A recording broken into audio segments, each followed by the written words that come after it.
this is a course on generalized geometry. My name is, okay, let's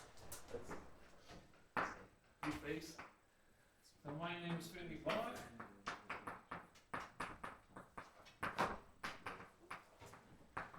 I sit in the building opposite in Zircon, so you need to have a key to enter. So if you want to discuss with me or ask anything, just send me an email or just ask me whenever you want to see me.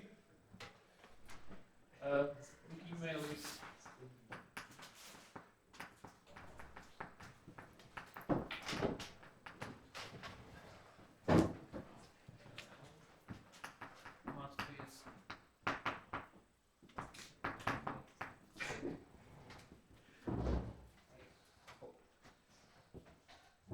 okay, so this is a sort of advanced master course.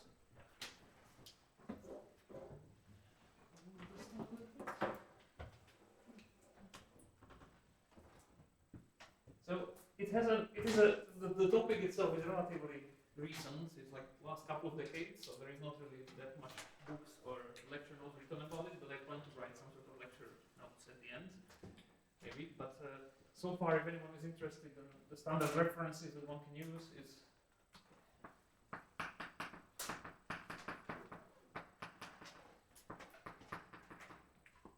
first let's write references, and then I will tell you actually what this thing is. So I guess there is a recent book called Generalized flow, I think.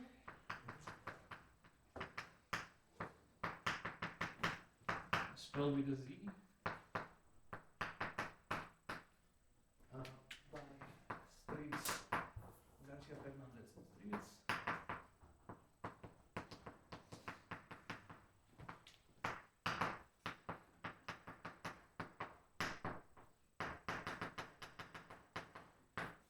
Then there is PhD thesis of Marco Bolatieri called Generalized Complex Geometry.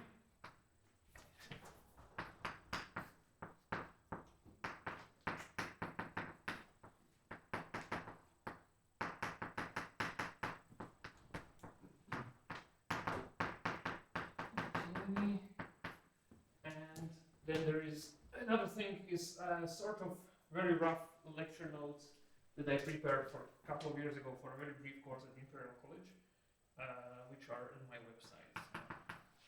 Once again,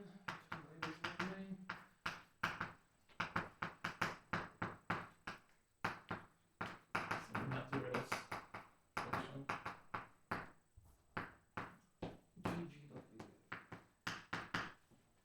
Okay. The requirements for this course to follow is just it's some differential geometry. That should essentially be everything that you need, and even more, I will start by doing some sort of brief recap of the basic notions and just to set the notation so that everyone is on the same page.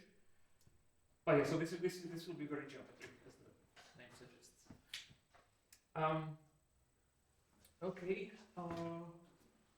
What did I miss? So okay, so for those of you who are enrolled, then there will be a sort of simple oral exam at the end.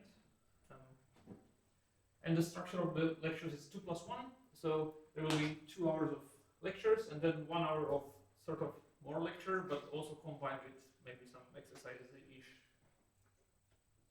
style. But also kind of lecture-y. And there will be no homeworks. And I think that's it. Any questions? Okay.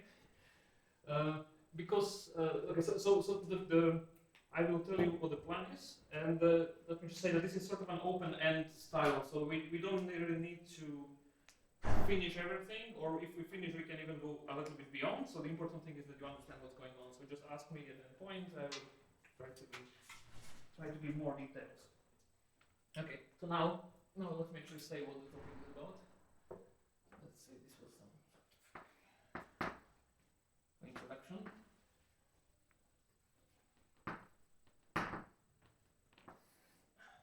So generalized geometry.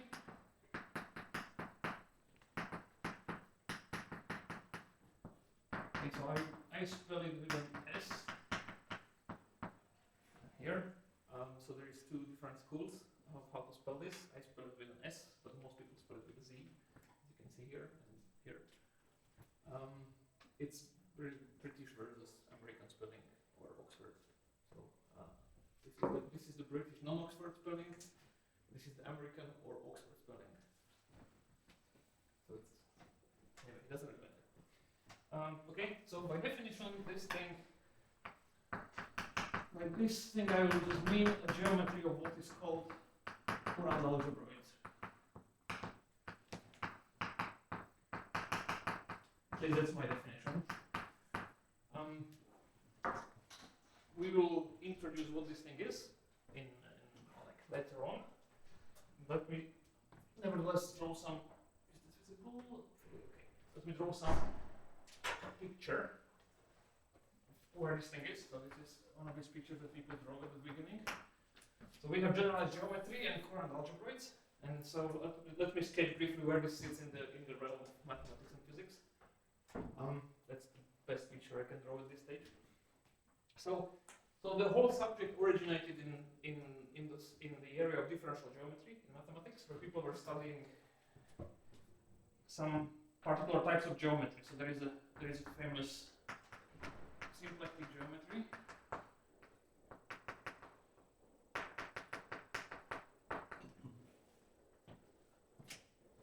If you don't know what this is, then I will also introduce it later on. But for those of you who know, then you know. So this thing sits in a slightly larger space of what is called pre-symplectic geometry. Symplectic, so larger space, but it also sits in a different way in a different larger space, which is called Poisson. So these are the types of geometry that people studied and that were inspired by classical mechanics in physics, but then they developed into their own sort of realms in differential geometry. And so it was realized by the group of Alan Weinstein in the United States at some stage that there is a nice way how you can unify all of this. Okay, this looks white. So you can in fact see all of this as a sort of one entity if you use this language of Courant algebra. So this is how these notions were introduced.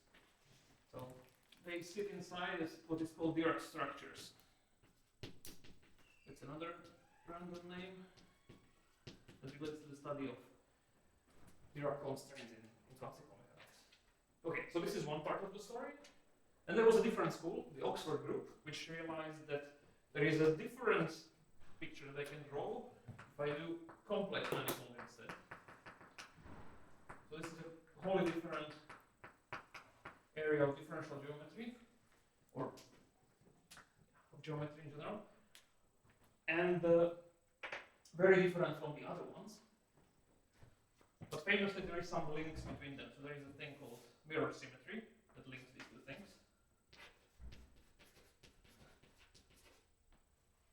Mirror symmetry, which is a very deep and interesting part of math. And again, it was realized that you can unify these two things and regard them as the same type of structure if you use the language of Courant algebroids. And now I run out of colors, so green one maybe. Okay, it looks like white. Anyway, it's going to be a terrible picture. So there is a thing called generalized complex structures.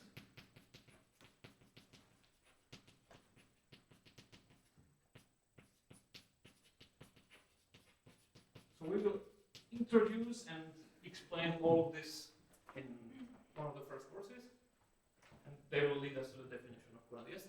So for this mirror symmetry, there is this like non-trivial thing between, like the Foucault category and the Dirac category of relationships. So is this somehow more like so there is connected in the generalized geometry? Yes, so there is a notion of generalized category of generalized complex brains by Guattari, which, as far as I understand, is kind of like interpolating between them. Okay. But I don't know more about it. But do you think it looks kind of nicer and more? I think so. When you compare to the way the generalized complex structures and this whole thing emerges is that people study like one of the ways is that you look at the deformation of those categories of brains and you realize that it actually naturally sits in the generalized thing. think that was one of the things that blocked here. Is it? Does make sense?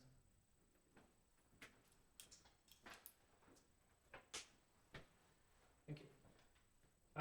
Okay, so far the math part of the story. There is also a physics part of the story. So there is this vast bubble called string theory.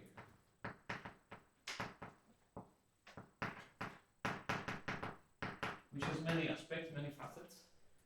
And well, there's some particular sub-bubbles.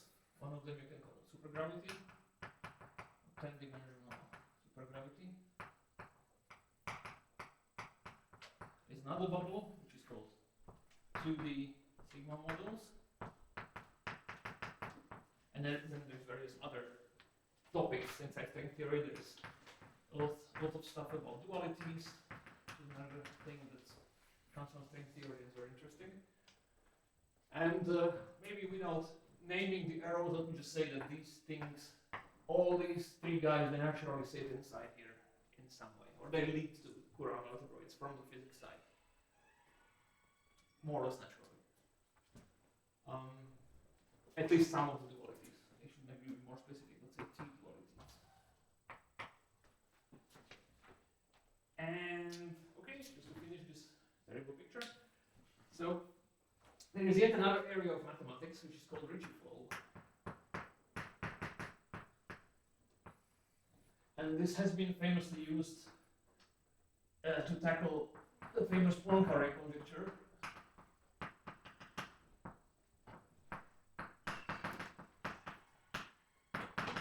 By works of Hamilton and Perelman.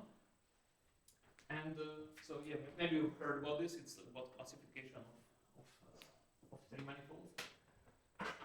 And there is a gadget that was used to prove that, which is called Ricci flow. So for those of you who know a little bit about Riemannian geometry, if you have a metric, then you can construct the Ricci tensor for that metric, and you can now use the Ricci tensor, which is symmetric, to deform your metric. So you can set up a differential equation which looks like this. That you have a one-parametric class of metrics, and they evolve according to the Ricci tensor. So this is a very complicated nonlinear PDE, but it has very nice properties. It looks like a heat equation, and you can use it to kind of smoothen things out. And putting a random metric on a space and letting it evolve along this Ricci flow, and this was used in the study of such questions. So for our purposes, this thing embeds into a slightly larger thing, which is called generalized Ricci flow.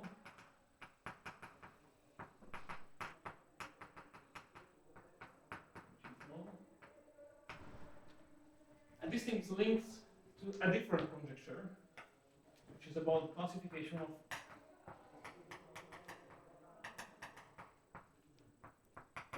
complex surfaces. So surfaces in the sense of complex. So this is a four-dimensional four-dimensional manifold, two-dimensional complex manifolds, and there is a proposal to use a sort of generalized version of the Ricci flow to finish this classification, which is until today it's still kind of open. It has open bits. And this thing again links here, but furthermore it has another arrows from it connecting it with physics, because this equation is what is called the renormalization group flow equation here for this two-dimensional sigma model, and it also coincides with equations of motion of supergravity. So it links here and here, and okay. So this picture is getting more and more complex. And maybe the last thing to draw here. Okay. Let me draw it here. So there is yet another story that we will touch. It's called graded geometry. And this is kind of separate. It goes beyond generalized geometry. It's sort of more general. But generalized geometry is a nice way to enter that story. And we will discuss this later on. And this thing is a story which is this framework is useful in its own to study things such as L infinity algebras, for instance. Yet another topic.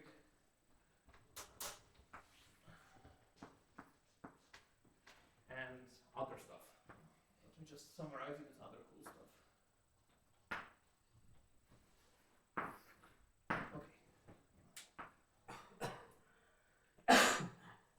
Okay, so any questions about this very sketchy introduction? Not really an introduction, more like where this thing sits in the realm of other things that maybe you have or you haven't heard. Okay, well, in that case, let me erase this and let me tell you something a bit more concrete, and let's start with the outline of the talk, of the course.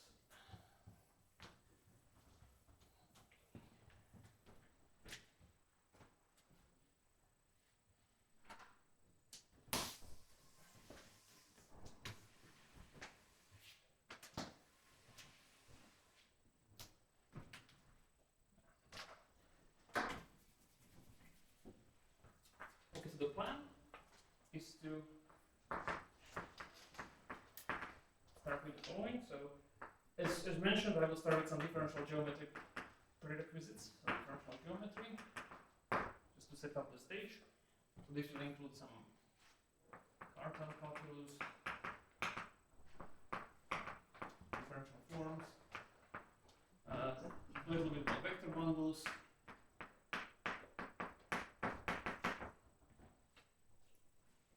and maybe some relevant linear algebra that we will need. And we will introduce and talk a little bit about symplectic and Poisson and complex things before we know what we are actually trying to unify. And okay, but this will be brief. This will be just sort of like to set up the course, and then we will start with Courant algebroids.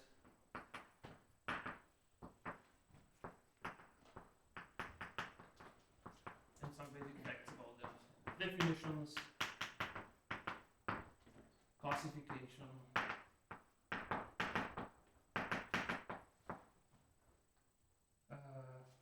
and then these things that I mentioned before, hierarchy structures, and generalized complex structures.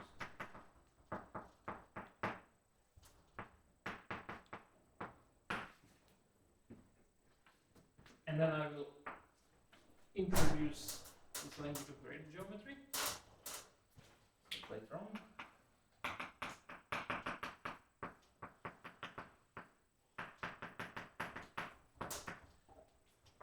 And let's see how far we can get in this one. Then the plan is to finish with generalized Riemannian geometry, which is the one that touches this supergravity part.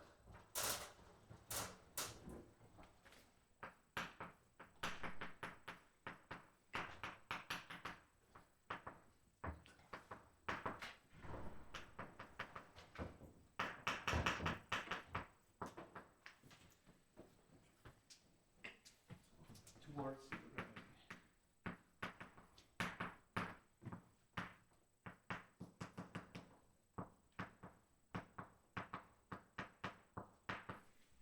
Okay.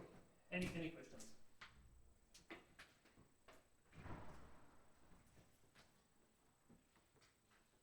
I see everything's clear. Okay, so then let me start in the first part with differential geometry.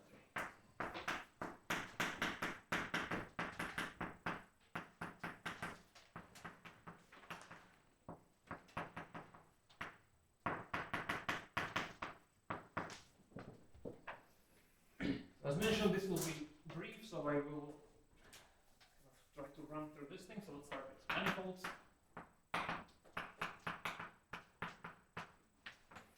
So maybe just to check, does everyone know what a manifold is? Okay, I see nodding. What kind of manifold?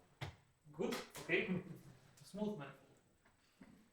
Okay, so yes, so manifolds for blobs like this. They have some local charts, and you can build geometry on them. So you can look at points, you can look at the tangent spaces at that point M, manifold also called M, and this is the tangent point, the tangent space, and you can have some overlaps, etc. So that's what a manifold is. So does everyone know what a tensor is? Or who doesn't? Okay, let me phrase it. Who doesn't know what a tensor is? Okay, that's good. Okay, so then, yeah, I can skip that part. Okay, so tensor. No, tensor at point P or M, point M is an element in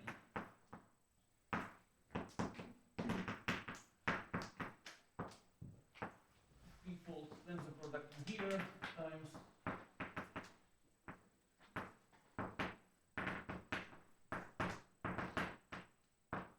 some other copies, Q of them of the cotangent space, just to do up to this one, and I will call this one, this is of type EQ.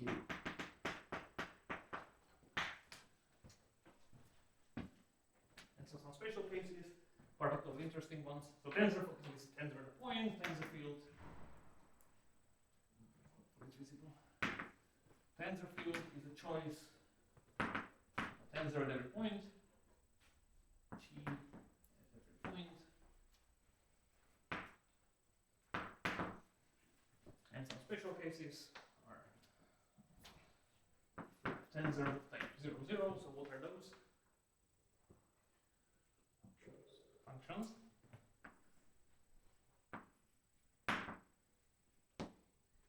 And just to set the notation, I will call the space of such functions infinity of M, smooth functions. What are, let's say, 1, 0 tensors? Vector fields, elements, choice of tangent in every point. Vector fields. I will call the space of them calligraphic X. Now, okay. So another important ones which are of type 0Q and they are completely antisymmetric.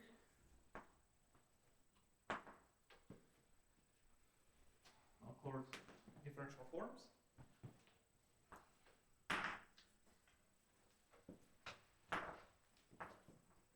And the space of those I will call omega p.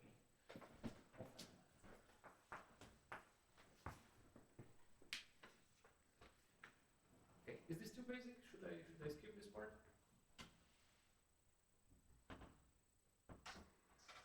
Okay, should I not skip this part?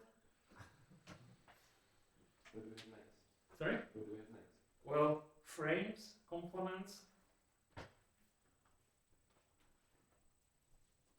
Wow. Okay, then let me go to the next important one.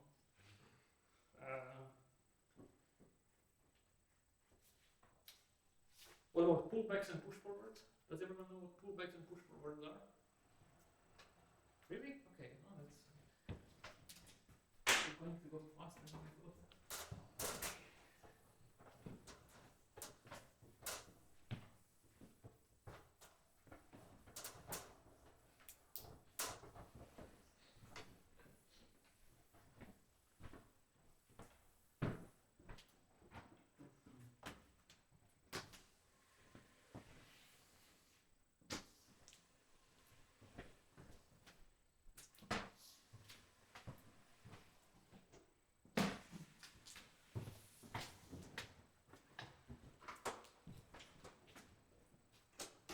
Thank you.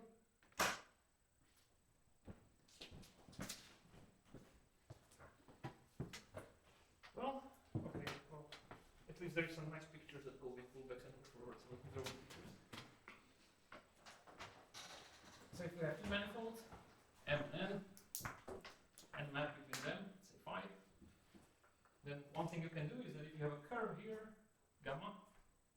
a map from an interval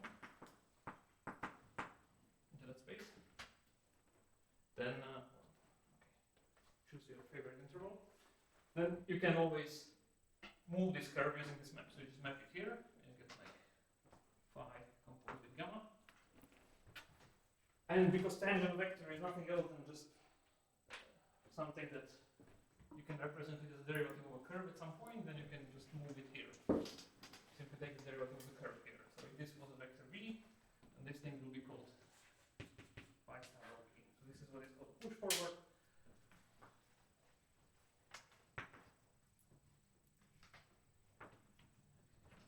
And you can also bring in objects from the right to the left.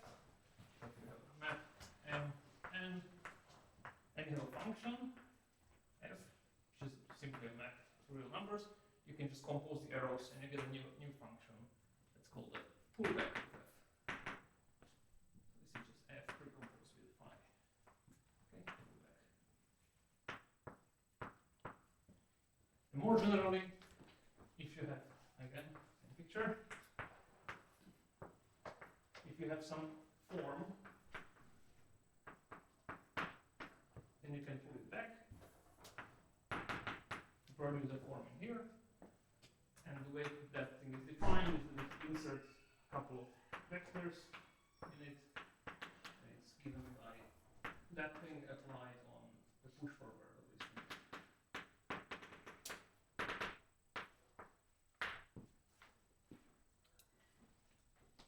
So this is how you can move things in both directions. Is this familiar? Are you bored? So for push forward, you can only do it with vector at points. Not with Thank you, very good. So push forward here, yeah, so these things work always. So if this is a smooth map, then you can just transform anything in here, you can put it back here. Here the same, this is a special case of that, for zero forms. But here we can only transport in general individual vectors. Because if we have a, might be that we have a map which is not injective, and we should, for instance, send 2 points to this guy, and it might happen that if you have two vectors, then they will just be transported to two vectors sitting at the same point, which is, so if you have a vector field, then not every vector field can be pushed forward, and those that can are sort of special, and they're called projectile vector fields. Okay, so yeah, so there is a distinction in between that and that. So this thing only works for individual vectors, and this thing works for whole fields.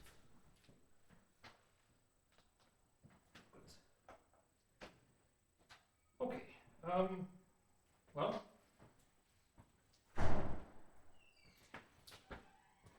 look at the clock. Well,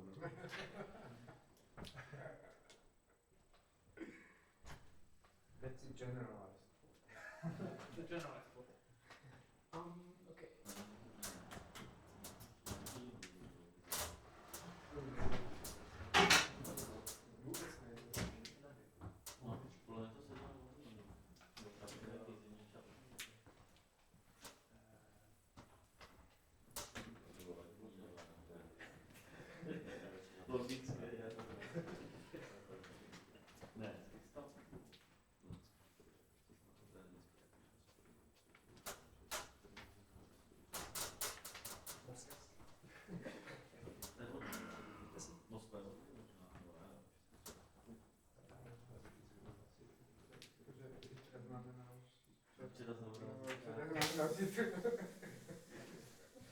Co máš tam hertfordshirský čas?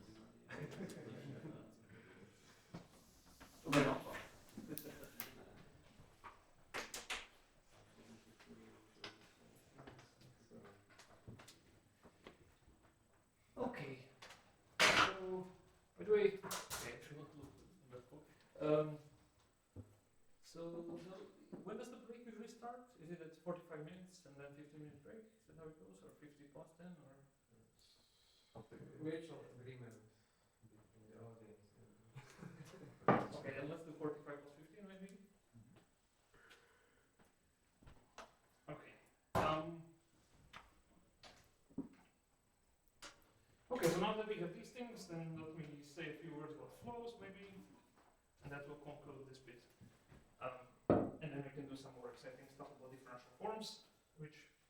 also know. Well, let's see. So okay, so once you have a vector field, V, then arrows everywhere, and you can imagine building a curve, an integral curve along these arrows. So you can, let's say in some local chart, you can say that if you have coordinates x mu, and you can study differential equation that tells you if you want to move along the curve. So the derivative at every point is tangent to these vectors. Okay, it's a terrible picture. Okay. And solving this thing will give you some curve.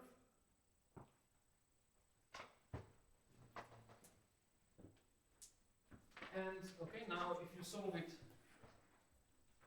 for not just at a point, but like really in some like small area, then you will get a bunch of curves. And you can define flow. You can say flow along the vector field V for time t. So this is flow for time t. So you take a point, let it evolve along such a curve, go flow for time t, and then you'll end up somewhere. And this thing gives you a map from the manifold to itself.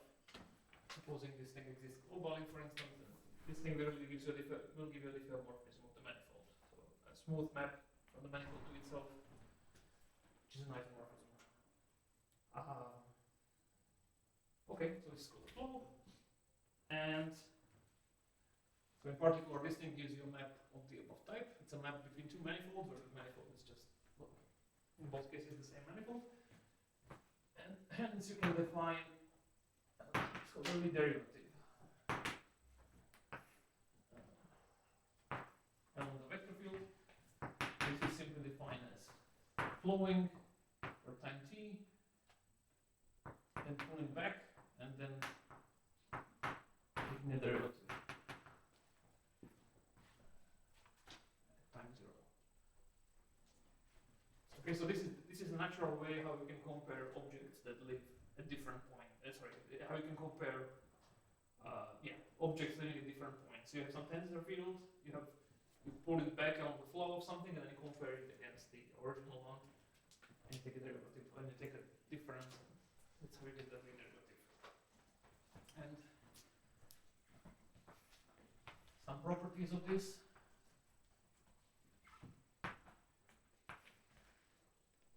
So if you have two tensors, you take their tensor product, so T and T star, and this thing satisfies the Leibniz rule.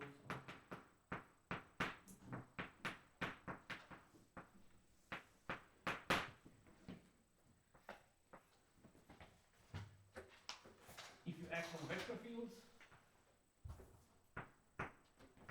and this thing coincides with the commutator of vector fields,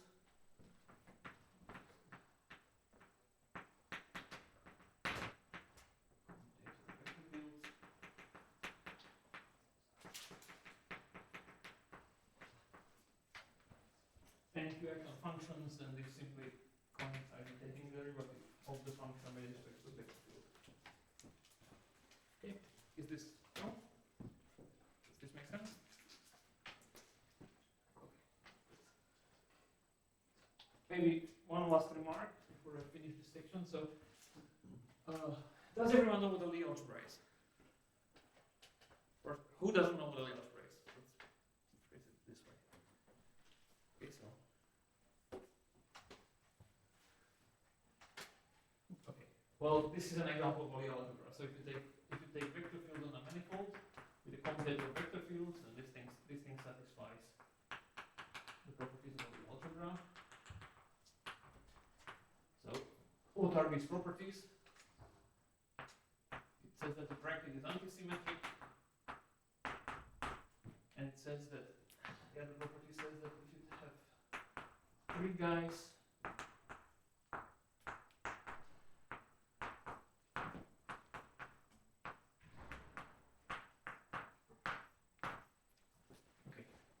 does everyone recognize this property?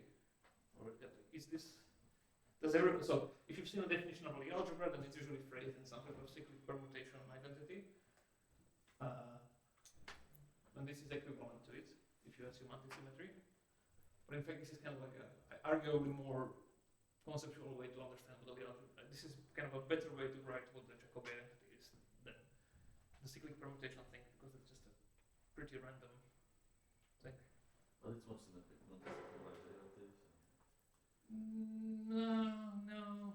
I mean, it's shorter. You just write, plus cyclic permutations, but kind of, it's weird. This is much better. This thing tells you that if you define the adjoint action to be this guy, then it tells you that the adjoint action is a derivation of the bracket.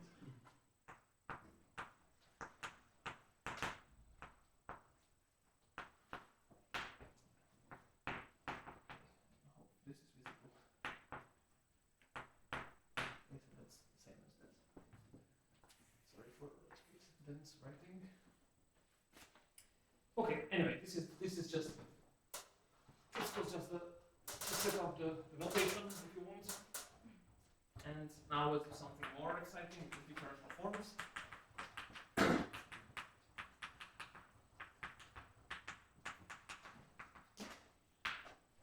So differential forms are just tensors of a special type. They are type 0Q and they are antisymmetric. And it turns out that just assuming this, you can build a lot of interesting things. So it turns out that omega p, which is normally just a vector space, you can add things and multiply them by real numbers. Vector space. It has actually it has much more structure.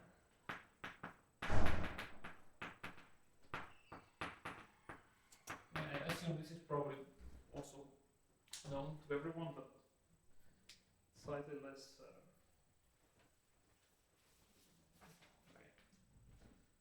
Let me just list the things. So, what are things that you can do with differential forms? But what extra structures do they carry? Grading. Okay, yeah, they form a space. Yeah, you can have differential forms of degree p. Can you do something if you have two differential forms? So there you have algebra structures. There is a wedge product.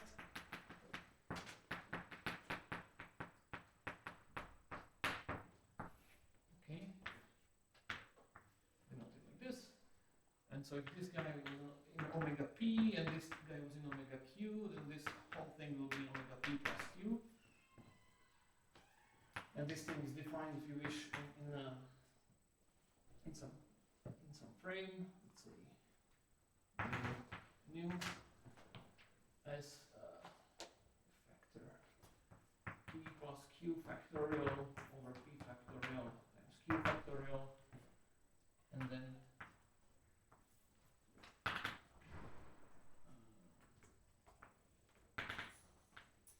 okay, where this notation denotes antisymmetrization.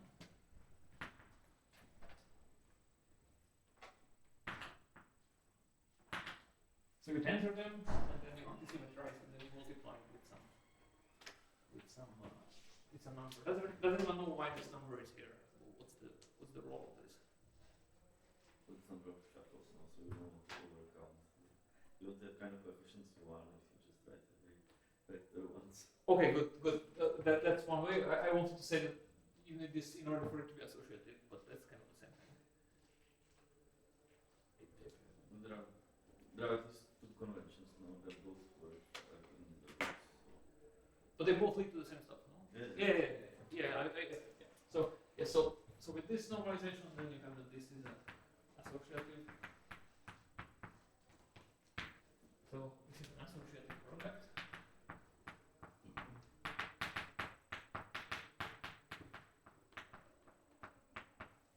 And moreover, it is called graded commutative.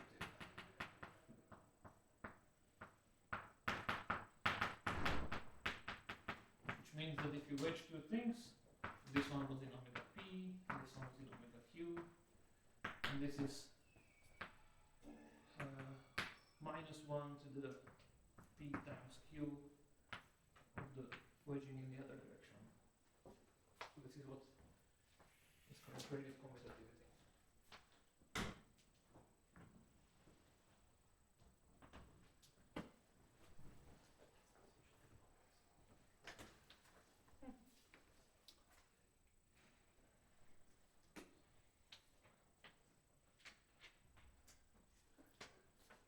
particular, if you have a if emu,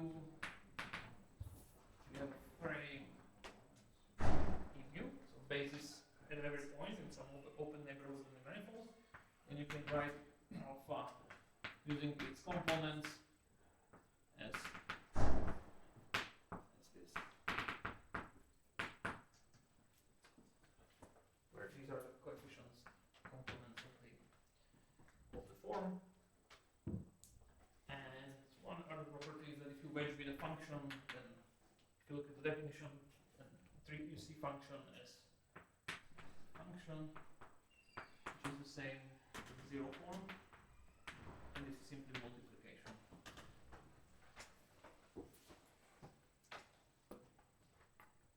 Okay, I guess this is maybe a good place to make a break.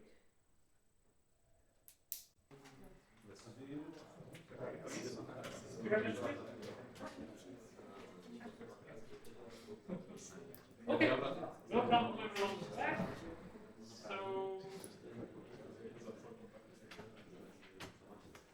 So the plan is to continue with the introduction. There is not much left anyway, and talk a little bit about some other structures of differential forms. Presumably you all know this, but if not, it's maybe good to have more recollections because it's a fun area anyway.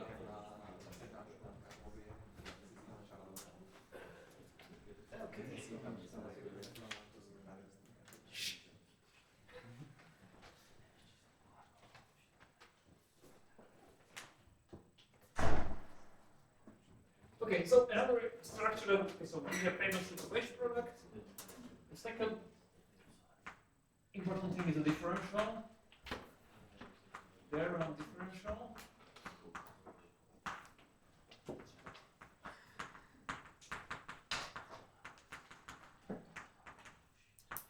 Also known as exterior derivative.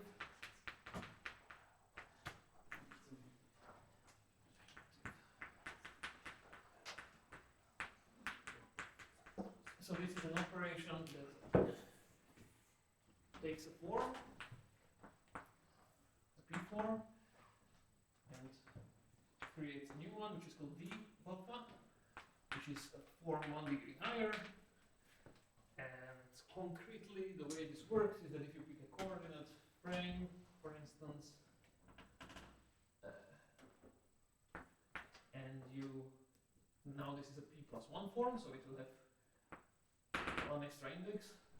Define this as number, and then anti-symmetrized derivative. And I was reminded that I didn't mention this before, that I'm using the Einstein symmetric convention. Here, I'm not writing sums. So whenever there is an index up and down, I assume that it's summed over.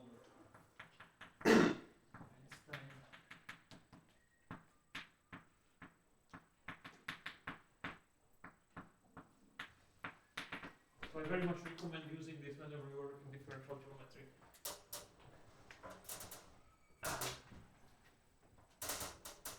Okay, so this operator has some very important properties. So first of all, it's linear.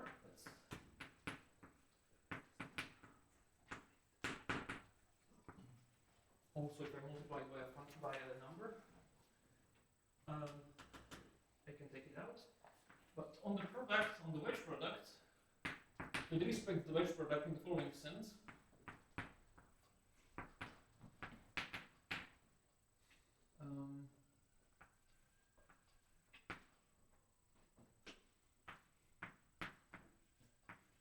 okay, here by degree I simply mean that alpha is a P form, then this is P.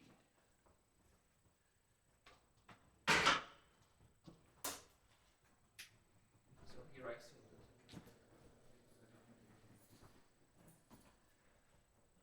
assume that alpha is of a concrete degree. So alpha is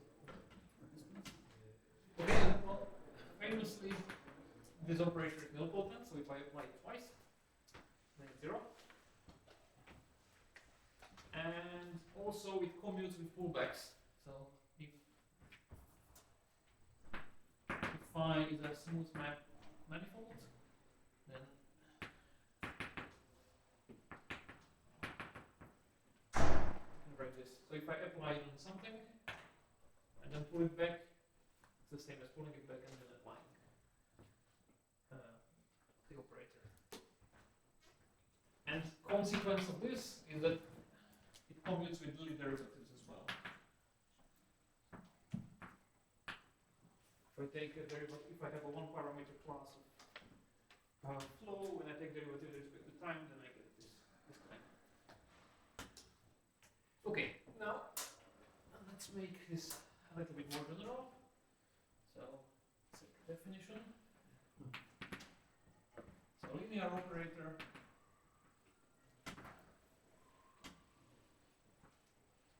D on this space. So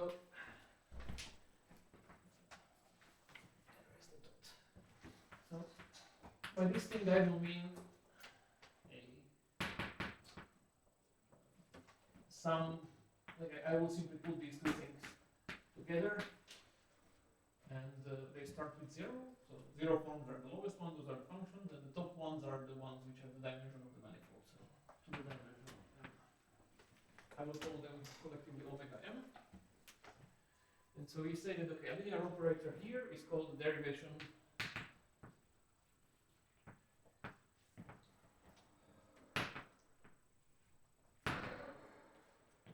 of degree n if,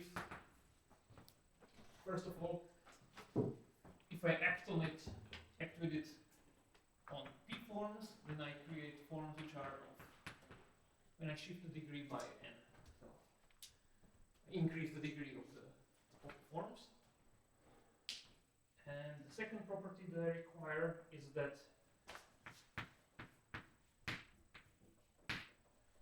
n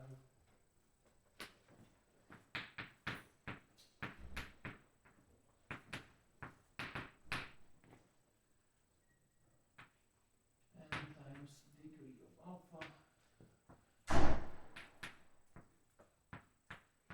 Okay, end of definition. So, okay, maybe here a point to emphasize.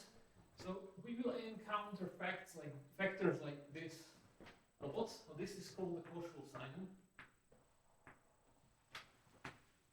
This is a very powerful thing conventionally.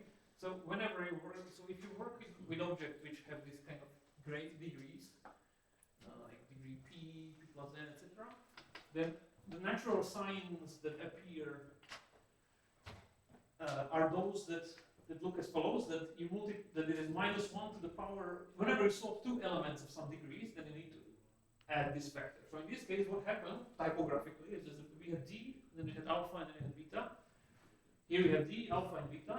No ordering change, but here we swapped alpha and d, and for that we need to account by this sign. So there will be signs like this appearing throughout, and to understand them and to remember them, this is kind of the Koszul sign convention.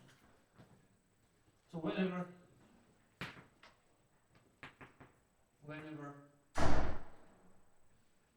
you exchange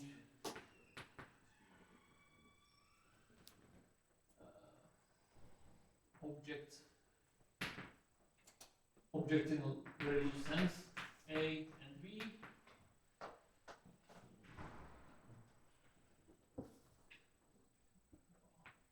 add the following sign.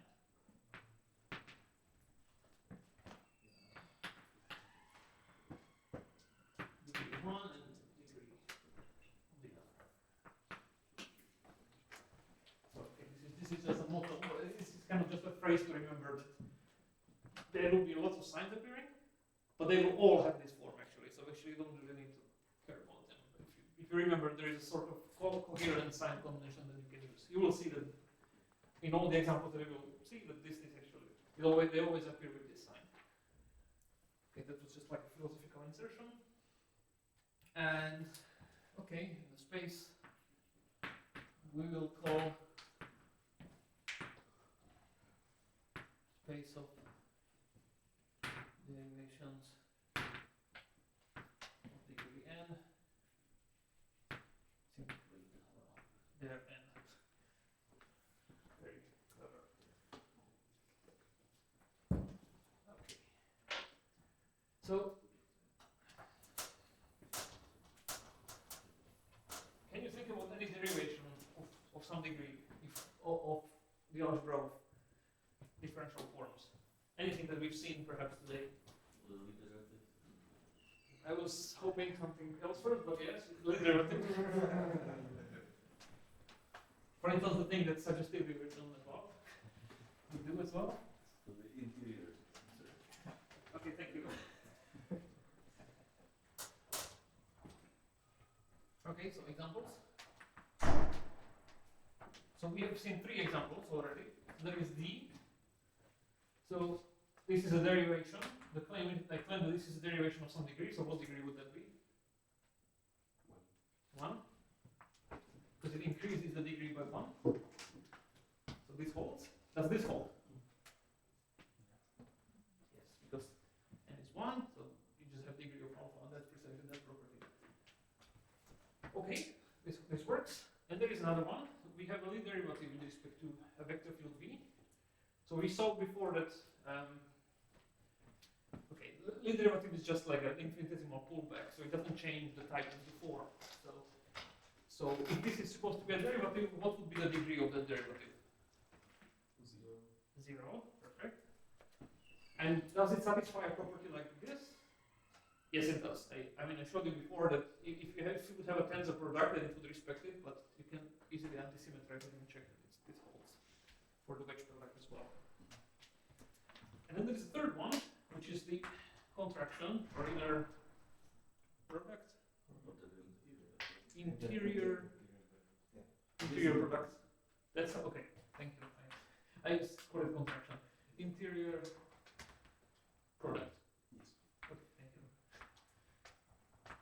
It's saying Yeah, I had to. derivation, right? Yeah, but Wikipedia calls it like you. Yeah. That's the Wikipedia name. Interior product. Yes. Okay. Oh, okay. But also by channel 7 names, other names. What are the other names? Interior derivative, interior multiplication, inner derivative, insertion operator, contraction, inner derivation. Okay, I won't write all of them. So this is an operation that works as follows. So if you take a form, so this will be okay. The claim is that this is the derivation of degree -1. So this is an operator that lowers the degree of the form. So if alpha itself was omega p, then this is a new object which will be of degree p -1. And I didn't say that before, but here again, this d is assumed to be a vector field. Same here. And how does it work? So, okay. So since this is supposed to be a p -1 form, I should insert p. If I want to make a number out of it, I need to insert p -1 vectors. And the claim is that I define this to be this thing. So I simply plug in the vector in the first slot, and then I put in the rest. And you can check easily that this is again a derivation of degree -1. Okay, now some general statements. If I phrase as a proposition, it's probably instructive to try to prove. If you want to have a sort of exercise and you haven't done it before, you can try this one. So if you have 2 derivations, one of degree n, and second one of degree n prime, let's say, then if this, then I can define a new object, which I will call the commutator of these things, and I define it to be d prime minus n times n prime. Sorry. D prime d. So if they would be of degree 0, then this would be just the ordinary commutator of 2 operators. but now I insert the caution sign, so I swapped them, so I need to compensate for that. And the claim is that this thing is now a new derivation of this time of degree n plus n prime. Okay, so it's relative. Well, you can immediately see that if you compose them one for the other order, then together they will change the degree. They will move it by n prime. But I need to check this property as well to see that this is a derivation, and the claim that this is always that property holds, so it's a derivation. And with this operation, this first part, so this guy, the space of all such derivations, if I put them together, okay, with this bracket, is a graded Lie algebra.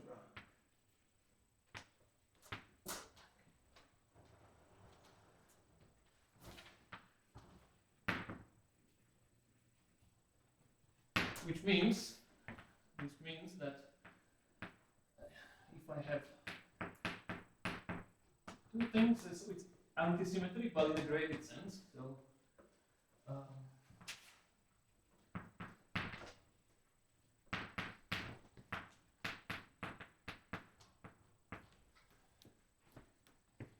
there's a minus. So right. So this is if they would have degree 0, this would be the ordinary antisymmetry.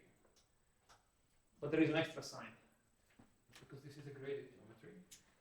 And so, okay, graded algebra is a vector space, graded vector space with a operator satisfying this and a Jacobi identity. And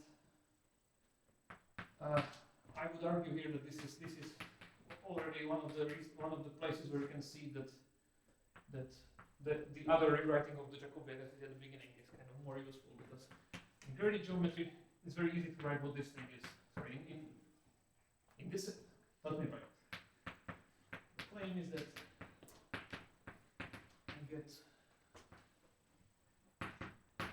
d.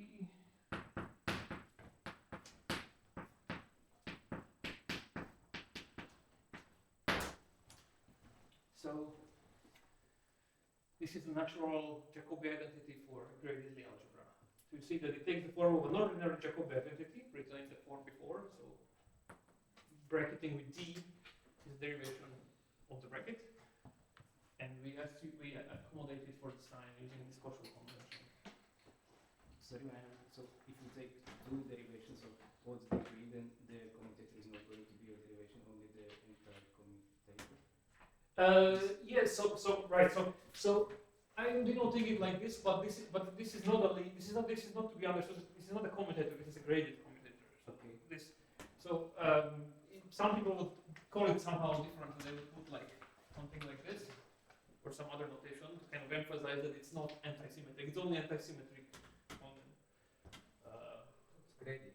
it's graded antisymmetric. But I prefer to kind of call it like this because it is a sort of the natural commutator in graded geometry. So maybe it would otherwise. Yeah, this is a graded commutator. Does that answer your question? No, I just thought it always works for a commutator also, but maybe I'm No, mistaken. no. If you would have two odd things, then the normal the one with the minus would not work. Okay. I mean, I never tried it, but it shouldn't. Okay. That would be absolute problem. Okay, good. Okay. So now we can write this nice theorem. Note that I'm not really proving anything because this is only the introductory part. So we have three interesting derivations in the game, and we can ask now what is the graded commutator of these things.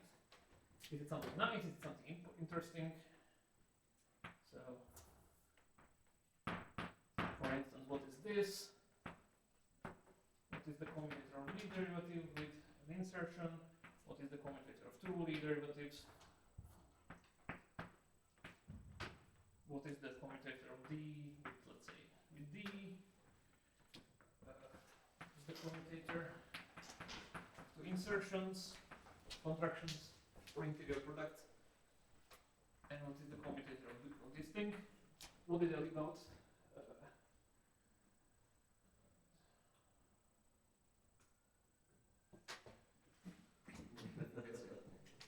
That's it. That's it? Yeah, there are 6. It should be enough. Okay, sorry. Two times for Two generalized, choose no? three. Yeah, exactly. Yeah, but they can be. Okay, yeah, no, you're right. Okay, thanks. Okay, so what is this? So let me before saying this, let me just expand the definition. So we see that in this case, so these guys are derivations of odd degree. This one and this one, and here we have them like this. So the sign here would be minus minus, so it's plus. So this is the same as div plus ivd. This thing is even, and this is odd. So the commutator is just the normal commutator.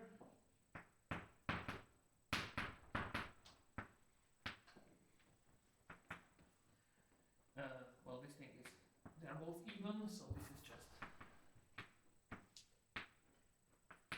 here they are both odd, so it's d plus d, otherwise known as 2d squared. These are odd, so plus again,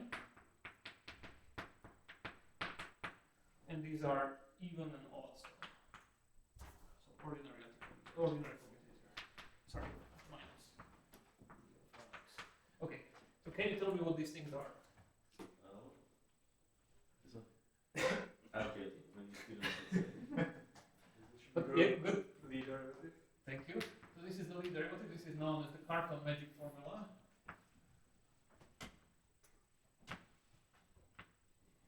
Could you start with this as a definition of our? Yes, on differential forms, yes, but but the one You using would add it for vectors as a commutator.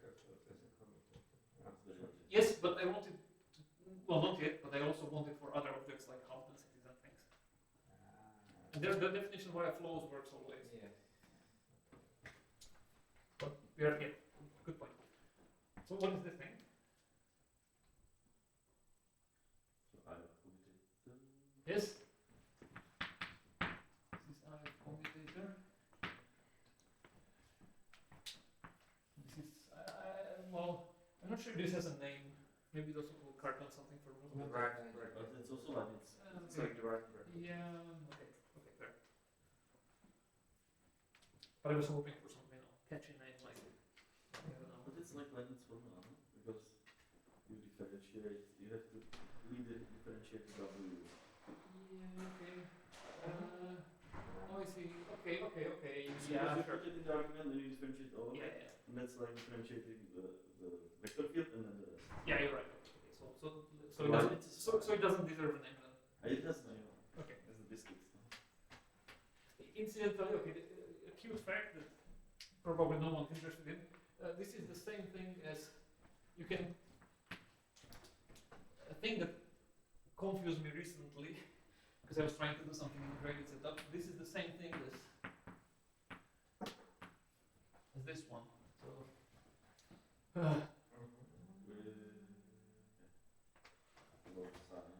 With the same sign. The same. Yes, because there are two exchanges. Yeah. So in order, this thing is equal to both this one and this one, and I was recently trying to do something in graded geometry, and I was trying to generalize one of those things, and it just didn't work, and then I realized that it's actually the second one, and that one works. So anyway, it's no one is interested in this, just to say that by a weird streak of fortune, it's the same as this one. Anyway, what is this thing? So the Students? So it's only there with the commutator. What is this thing? 0. Good. What about this one? Yes, why? Yeah, but why? Because the forms are anti-symmetric. Yes, because this thing was defined as insertion, and I'm assuming the alpha is antisymmetric if I insert two things. Yeah, exactly. And what about the lead derivative with d? Also zero. Yeah. We indeed had it somewhere above. Because the two backs commute to B. No? So Sorry? the two backs commute to B, not this. Yes, yeah, it's that. Yeah. Okay, so this is I don't know, I find it a nice way to summarize these kind of useful formulas. Is the only one of degree 1 form? No. Okay. Do you have some other one? Nice one? Yes. How does this? The parameterized variable and the morphism of No, it's degree 1 or degree 1? Covariant with respect to vector fields.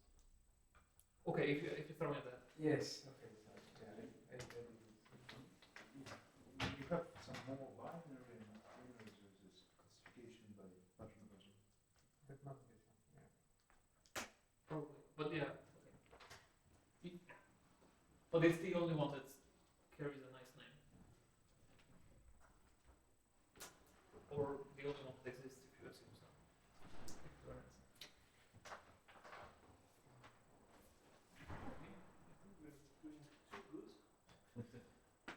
Normally you prepare something and then you don't go through it, so now I essentially cover it. So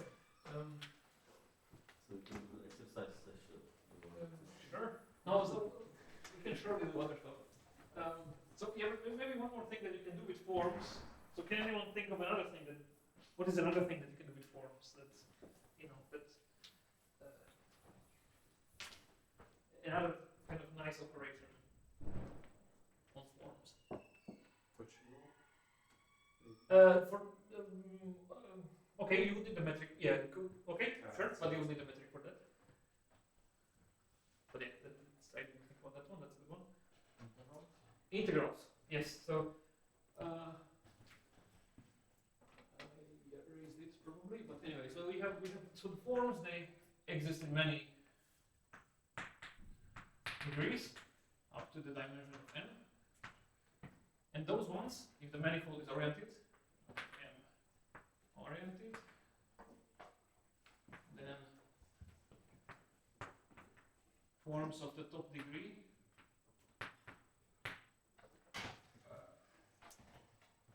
can be naturally integrated.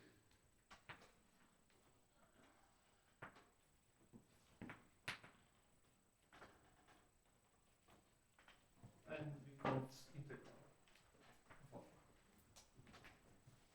And this satisfies the number of desirable rules, such as if you would have a manifold with a boundary.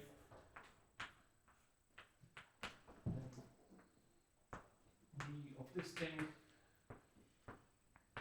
you can move the D from alpha to M. This is called the Stokes formula.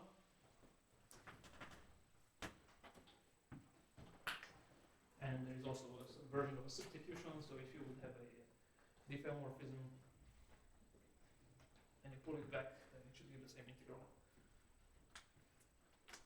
Okay, so now we exhausted all the useful properties of forms, I think, apart from the Hodge star. And okay, maybe just to finish this whole introductory bit, that's one thing that we will need, especially in the classification business later on, is the homology. So, again, alpha is called closed if d alpha is 0, and it's called exact if there exists a form 1 degree less, -1, such that alpha equals d beta. And now, because we know that d squares to 0, this thing implies that the space of exact forms is a subset of the space of closed forms.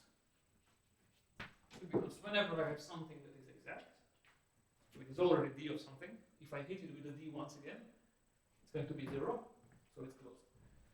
And any exact is closed. And so this is in fact this is an inclusion of vector. This is a map of vector, like an inclusion of vector spaces. So both sides are vector spaces, and hence we can define what is called the pth run cohomology group, I guess. We define this thing as the Gaussian space closed modulo exact. And all these spaces are both infinite dimensional because you can multiply them by any smooth functions. And sorry, what am I saying? Okay, I take that back. Both of these are infinite dimensional, but the portion is typically or always finite dimensional. This is a nice manifold, and it gives some sort of nice invariance for the manifolds. Okay. Any questions?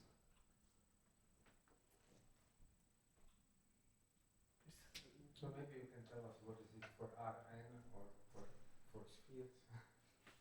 Okay.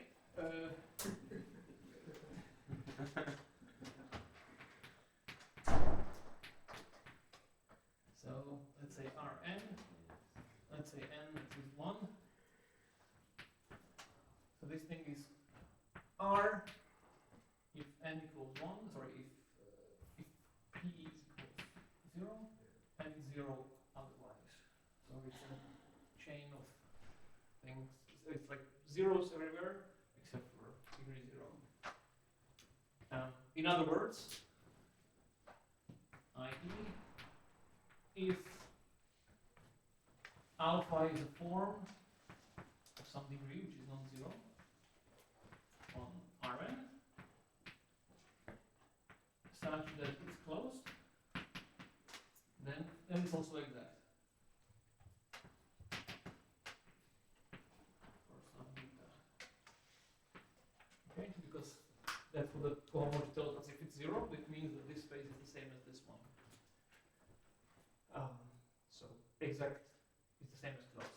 So everything that is closed is also exact, but not in degree 0. So if alpha is in degree 0, it's a 0 form, which means it's a function.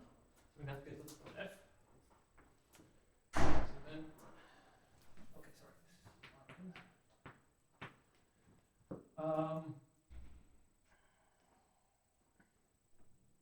this is okay, so f is exact if and only if f is 0, because there is, well, there is no,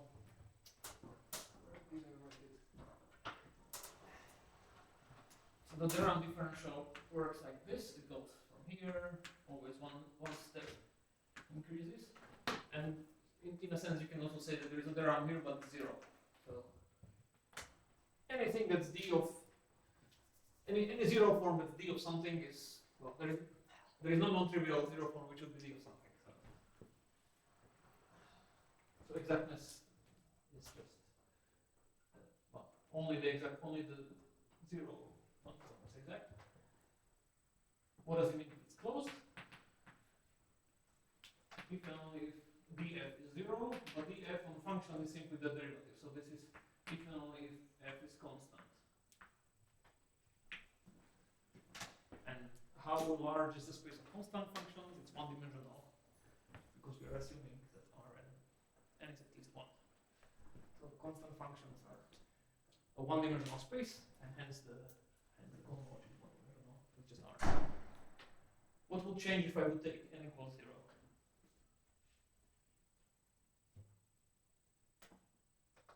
The zeroth cohomology would be R, no? What's the point? No, it would be 2 points. No, Sorry, it's not no, C, wait, it's not sorry, C, it's yeah. not C, it's not C. Ah, okay, sorry, It's yeah, just a yeah. point.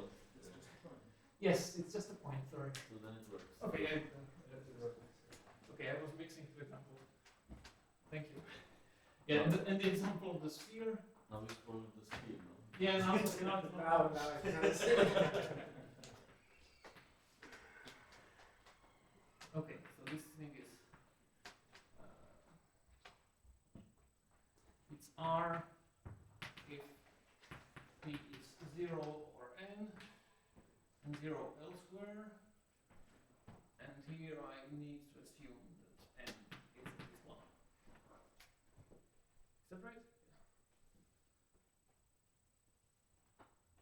And so what would change if For I 2 was points it works, but they kind of collide. Yes, So it's yes. hard to. Yes, they are the same. Yeah. So it's correct. Right. So if, yeah, okay. Another interesting space might be CP1. I guess that one has a nice cohomology, right? Sorry, CP and.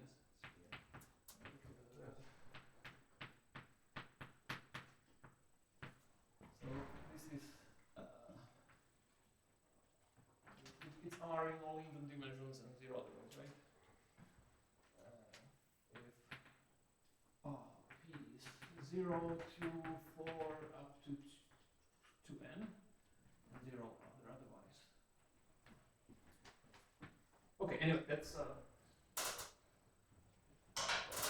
maybe a circle. Okay, circle I will cover. Okay. You will not use twisted D by for Not No. in this course, no. No.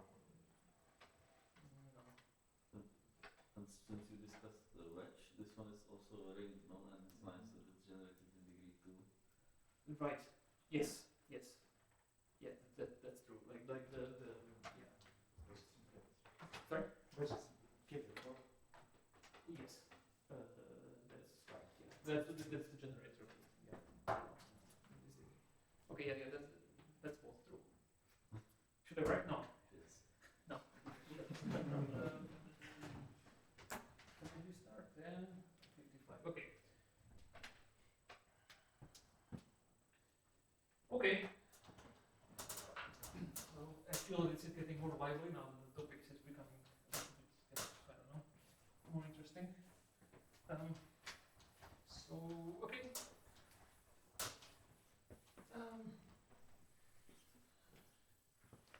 Is there anyone who doesn't know what a vector bundle is?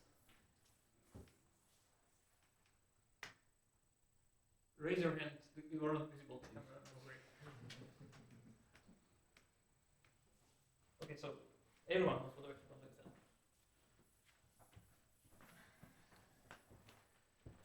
Okay, well then let me just assume that someone who will watch this in infinite future doesn't know what a vector bundle is. So okay, without the formal definition, this vector bundle picture to have in mind is that you have your manifold, and at every point, to every point you associate some vector space to this guy, and you do it in a smooth fashion. So really, there is a sort of surrogate, there is a map. So this is our base manifold, and there is a map whose fibers are given by these vector spaces. So maybe more, yet another depiction. This I find particularly instructive. So you take like this thing is called the total space of the vector bundle. And this is called base. And together this forms a vector bundle. There is a surjective map. And at each point, if you look at the pre-image of that, which is represented here by this kind of vertical thing, then this is a vector space.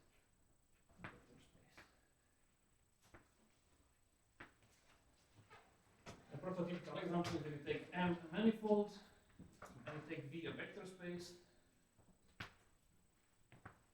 and you take the total space E, you take it to be the product.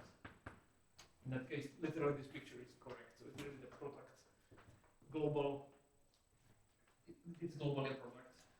But in general, you can imagine that these vector spaces, they would kind of turn and twist and whatever. So I guess maybe one good example is the Möbius band strip,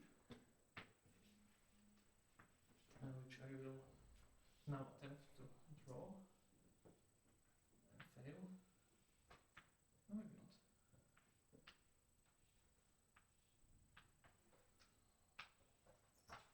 Ha, okay.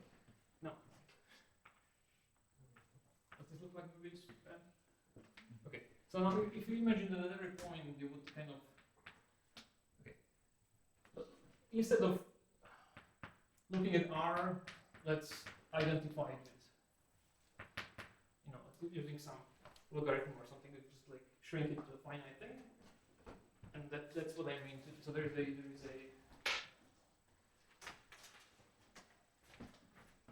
underlying space which is a circle, circle. And at every point of the circle, I have a fiber of this bundle, which is simply this thing. And by identification, imagine that it's really an entire R. But as they go, they turn. So the result is not just S1 times R. It's instead something different. Okay. That was an introduction to vector bundles. And just for later use, let me define what a connection is. Does everyone know what a connection is? Now, who doesn't know what a connection is? What a vector bundle connection is, to be more precise. Good. Very good. So definition. Connection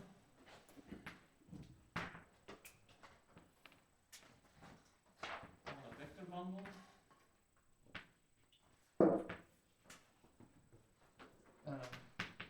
we can call the bundle E over M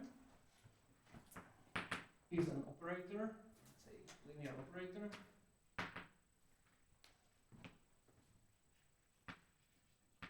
And okay, and it is at this point very likely I can say what sections are. So before that, okay, given a vector bundle E over M,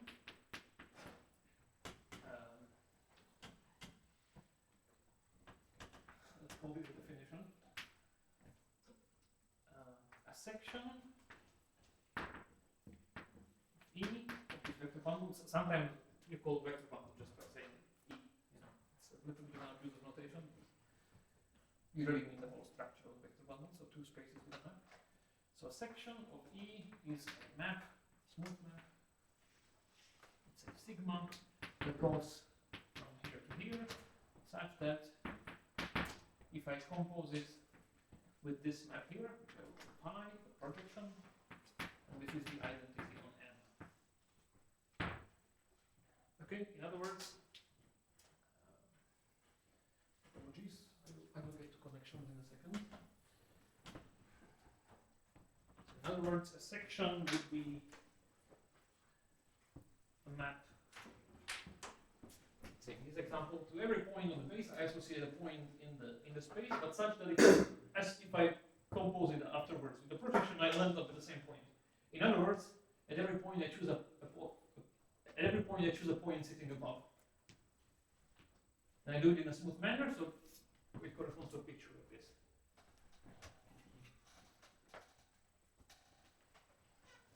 It's some picture of this. And this map is sigma. Okay, and the space of sections is called, well, it's called the space of sections, but it's denoted it is capital gamma of E.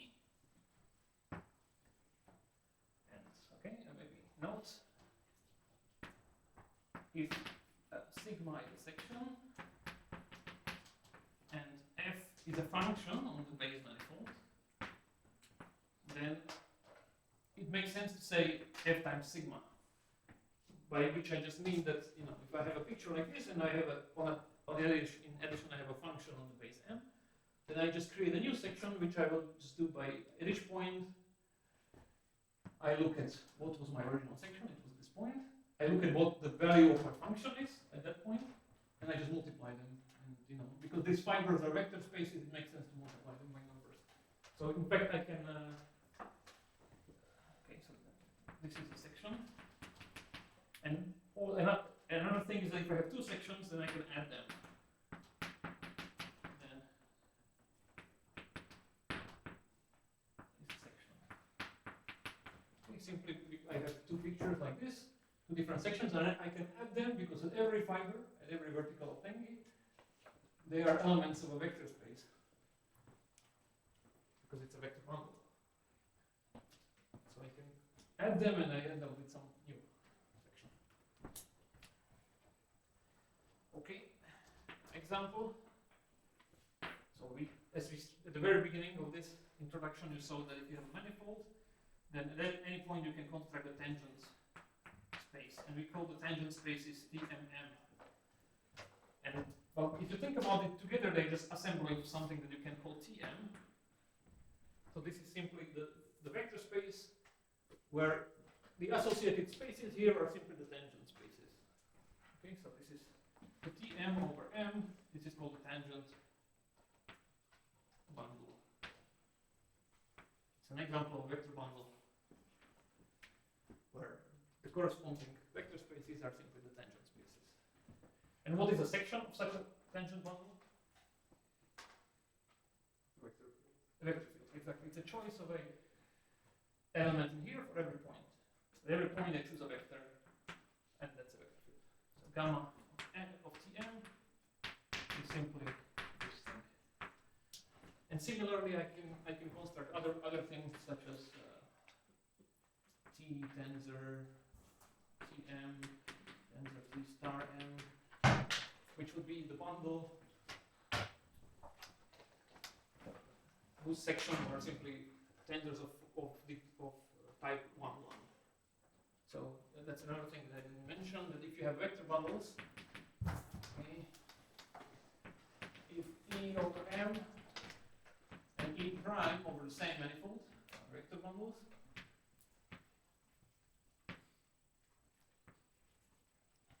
then I can construct new vector bundles.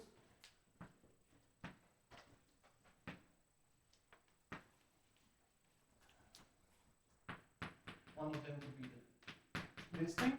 This is a new vector bundle over M. It's a bundle. It's simply the vector bundle whose fibers are simply the direct sums of the fibers of these two bundles. And there is a clever way how to give it a smooth structure, which I'm just tossing around because again this is an introduction. But yeah, the way you should think about it is simply I have two such pictures and I just add them pointwise. And similarly I can do tensor products. And I can also do duals.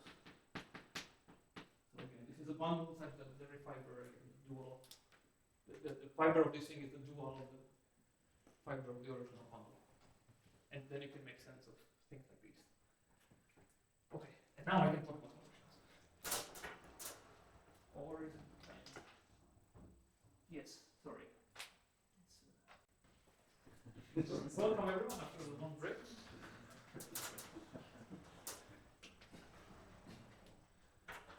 Break was so long that I didn't have time to erase this stuff.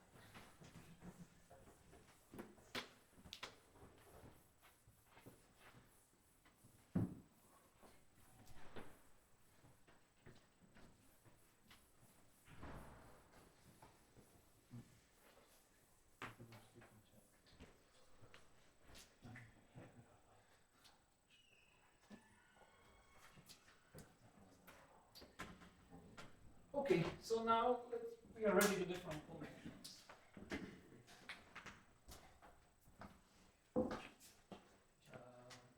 Okay, connection. You know, nabla. This is pronounced nabla.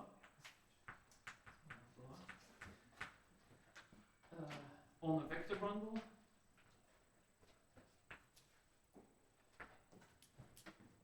E over M.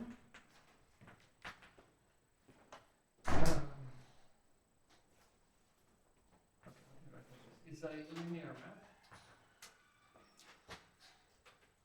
Linear with respect to multiplying by real numbers.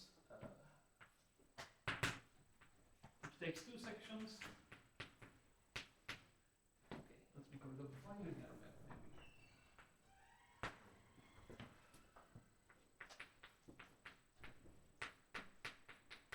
Okay, the way you should read this, I take two sections and produce a third one. Typically, this is denoted X and Y, so we put one of them as a subscript. And this is again a section. Right, it takes vector field as a section. Thank you.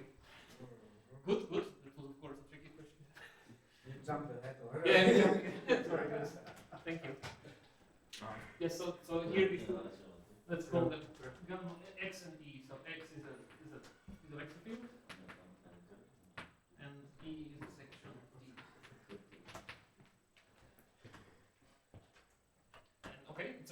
form such that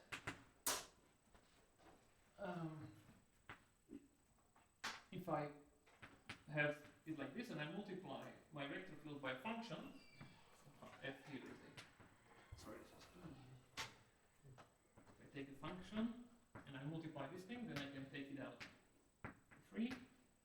This we call C infinity linearity in this first plot. Okay, so there is no derivative happening here, just whenever you multiply by function, you can take it out. And the second property is that the same thing does not hold if you do it here. So if I multiply instead E by a function, and I get a new section, then this is not simply this, but there is a derivative part following, where you take E, and you multiply it by a function, which is simply x acting on function f. Okay, so this is a remember x here was a vector field, so I take derivative of the function and then multiply it by E. Okay. So that's what a function is.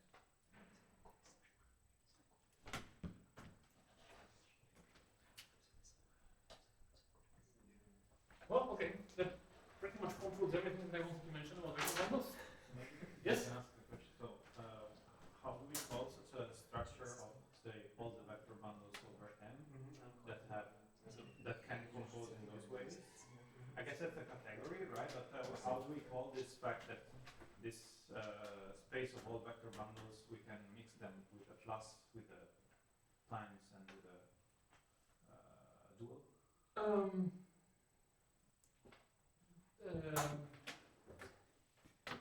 I mean, it's not just, how would you call it? It's not, I mean, monoidal. Monoidal tensor cut. K1 functor. Sorry? K1 functor. No, K1 functor. Yeah. It's not a functor. No, but that is asking about This is the group, K1 group. Right. Ah, okay, okay, like the K theoretic Yes. group. Okay. But that's when you identify, no? You have Okay, yeah, so okay, it's true, just- true, okay. So before you do that, I think it's just something monoidal tensor category, maybe something. Anyway. Let's postpone this. Yeah, I just curious. just, It's monoidal, it's but it's Yeah. like monoidal in multiple ways. Yeah, these are two and I can Sorry? Yeah, there are two and one distributes over the other, right? Yeah, but is there like a clever name for that?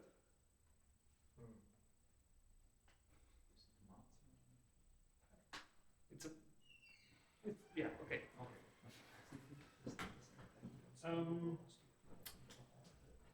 Okay. Okay. Good. Okay. So this concludes this part. And now let's say a few words about the remaining geometry that I introduced before I go to Courant algebras, and that's this. Let's say a few words about symplectic geometry because we still have time. So I forgot how I called it the last thing. Let's go to round 3. Symplectic geometry.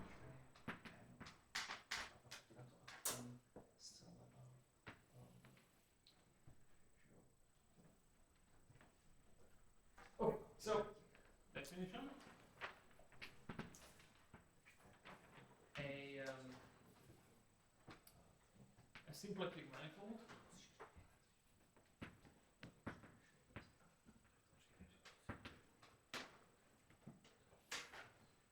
is a pair M and omega, where M is a manifold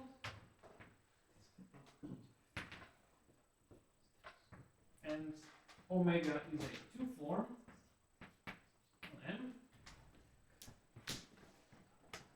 such that it's closed and omega is non-degenerate.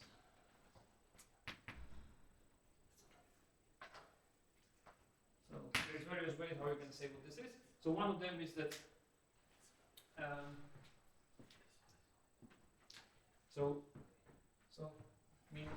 what does this mean?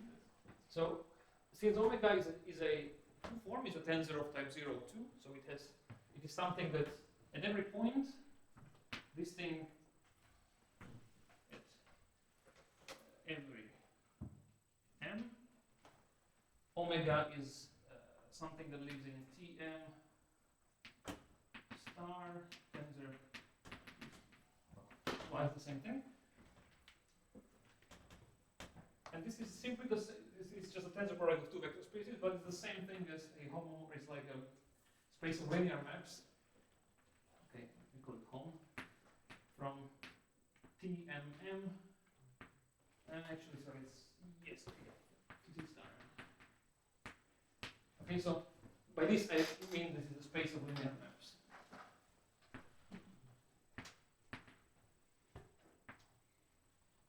Okay, this is just a fancy way of saying that omega is something that if I plug in a vector, then the result I get is a one form.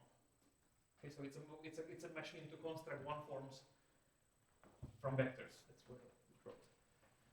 And because this guy and this guy have the same dimension, it makes sense to ask whether this map is actually an isomorphism. Okay, so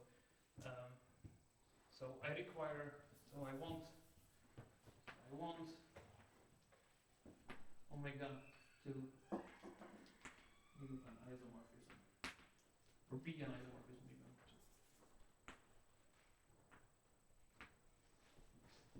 From Tm to T star m.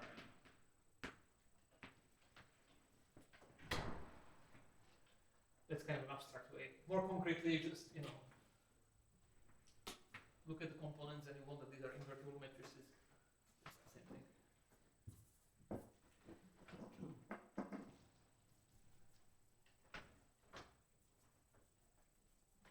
Okay.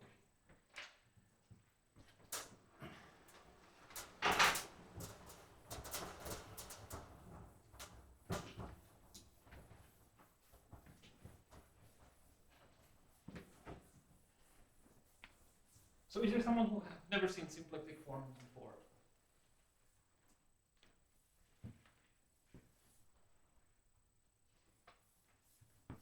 Okay. Well, in that case, you all know that it's a great fun to work with symplectic forms, so let's do that. Okay, so what can we do with symplectic forms? So these are things that originated in Hamiltonian mechanics. And I guess what's the first thing? Okay, let's say definition.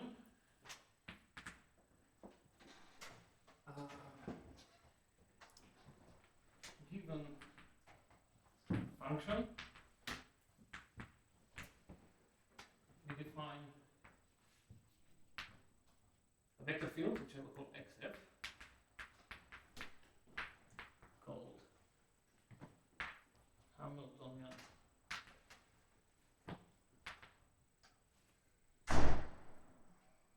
vector field of f. I hope this is a good name. By condition. Okay. So how should we read this? We take a function, this f, we hit it with a Derived differential, so this result is a one form. Okay. One form is just a fancy name that at every point I have a covector. And we just said that omega is an isomorphism. So it gives a, if I plug in, the map x goes to omega x, which is just the same as this contraction that we used before. So this should be an isomorphism. Maybe this is how I should have written it first. Okay, this is kind of more compact.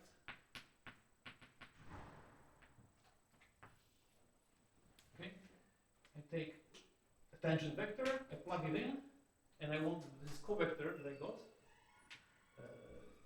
I wanted this one is an isomorphism. That was the condition of non-degeneracy.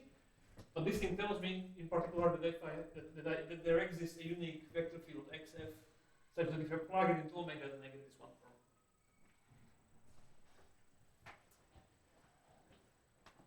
And then, okay, lemma. So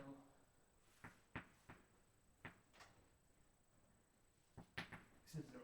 So such Hamiltonian vector fields, they always preserve a symplectic form. How do you see this? This is our first proof.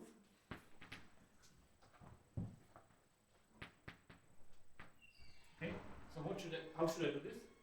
Cartan's magic. You should leave it to the students. Oh, sorry.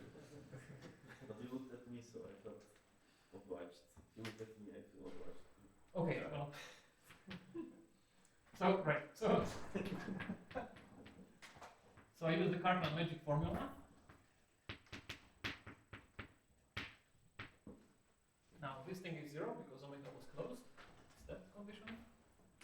This thing I can replace this guy by minus the f by the definition of Hamiltonian vector fields, and then I get the d, which is 0. And proof. So I will try to make all proofs of this kind.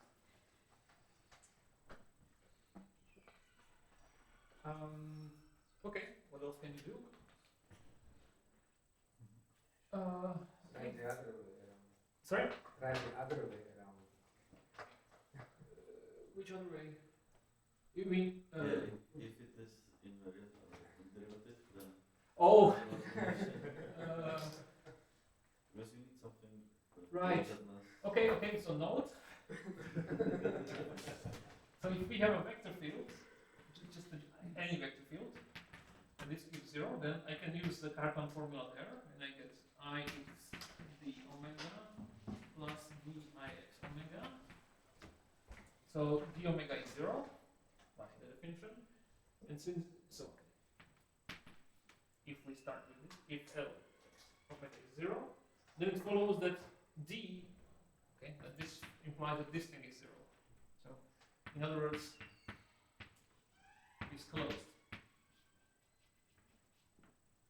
And now it might or might not happen that, okay, so for the Hamilton vector field we actually want something stronger. We want that it's d of something, and not everything that's closed is d of something.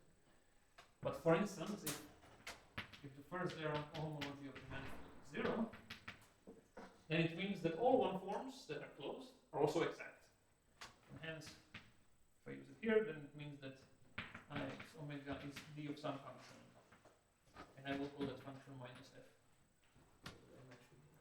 So then it's Hamiltonian. So if inner manifold has this property, then all such things, all such things which are called symplectic vector fields.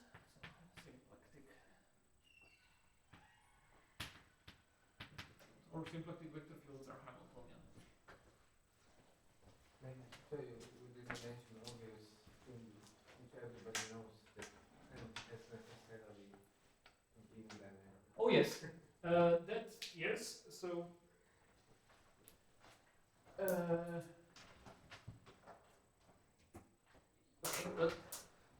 note if m omega is symplectic, then dimension of m is even. And to see that, so this is just a fact about linear algebra. So if you are sitting, okay, so we want to have a antisymmetric two forms. So it's antisymmetric. You need to have an antisymmetric map, which is non-degenerate. So, so if you have an antisymmetric matrix, so every point this is in some frame, this is just some matrices. So you have an antisymmetric matrix, and you want it to be invertible.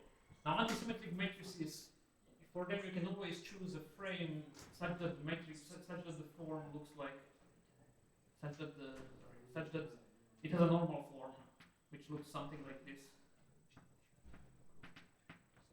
Right, so there is like 2 times 2 blocks, which looks like this, and then there is potentially some zeros at the end. This is a normal form for an antisymmetric matrix. But if I want it to be invertible, then it means that they can have no zeros at the end.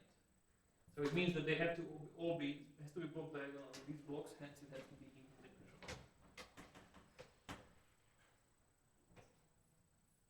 Okay, end of proof. Now note another thing.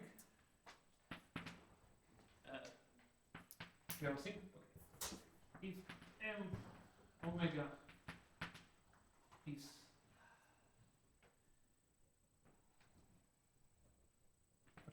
fact, it has to be orientable as well, right? Mhm. It's even and M is orientable. Okay, let me not comment on that further, but I will use it here. So if M omega is compact, the manifold is compact and symplectic,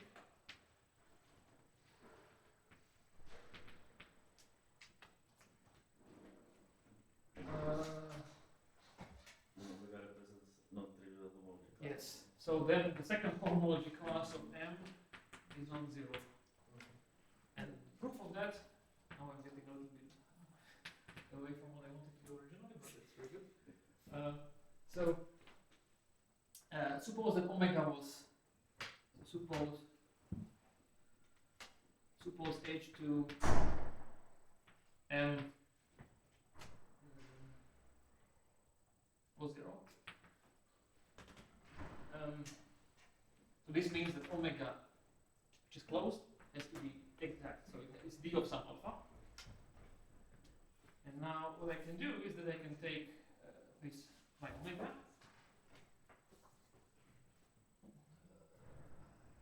right? I raise it to the power of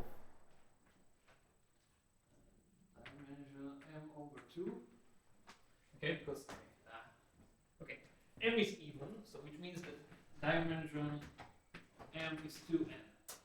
So I raise it to the, I take n-fold wedge product of omega with itself, and I know that this thing is nowhere 0. And the reason for that, again, you can see that from the normal form, for instance, or something. Like, now the locally has to look like this, and you can show that if you wedge it with itself, then this thing, in fact, will be always non-zero because of non-linearity. So this is non-zero, which means it's a non-zero top form, which means that the integral cannot be 0. But now, if I use this thing, so I wrote one of the omegas, for instance, the first one, I write it as d alpha. And then I use Stokes, sorry, integration by parts, so I write this thing as d of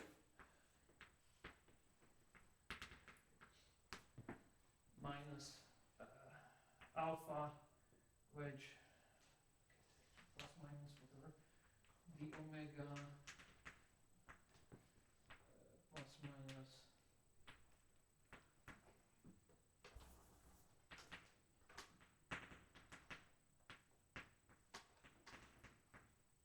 okay, so I simply move the Dirac differential to everything else. But these are all 0 because d omega is 0. So hence it's just integral over this guy.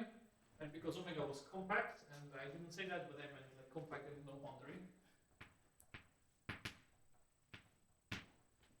And this is 0 by Stokes. And hence a contradiction. So it cannot be. So omega cannot be d of something. So this is, the statement is actually slightly stronger. It tells you that omega itself represents a non-trivial class in the second homology.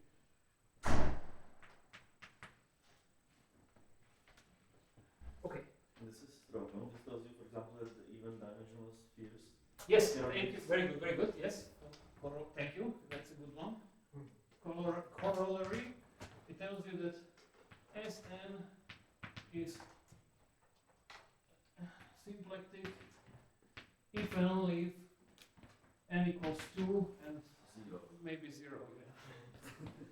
And 0. Because in all the other cases, so we yeah, because remember that the homology classes of Sn, this was non-zero, this implied that the P was 0 or P was n.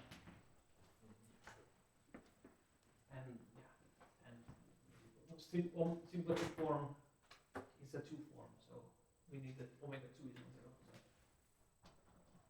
Yeah. So what happens for the zeros? Now I'm confused. Uh, I'm not like there, so it cannot. Is it non-degenerate? It's 0 for on 0. I'm like it is non-degenerate. But it's 0. Anyway, it doesn't. Maybe it's better to. It's zero, but No, but on 0 dimensional do space. you have a 2 form? No, it's there's no before. But it's on the general. No, there But is. there's no before. No, there is. There's zero. No, there is. It's zero. No. 0 to 4. No. Ah. Okay, yeah. But okay, maybe it's a bit shady.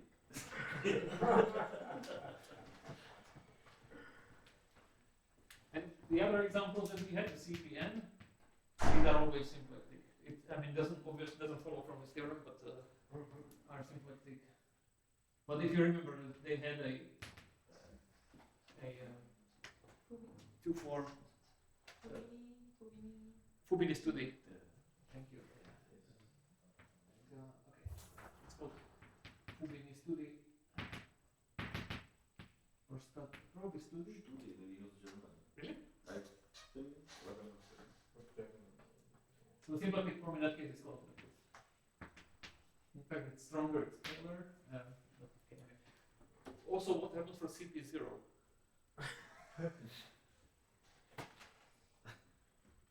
Homework.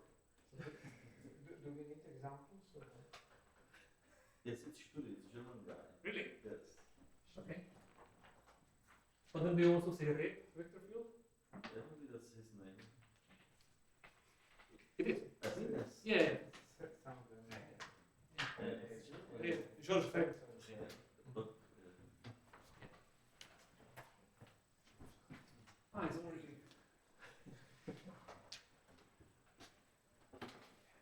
Okay, well, maybe one more fun stuff that you can define is that definition. If M omega is symplectic,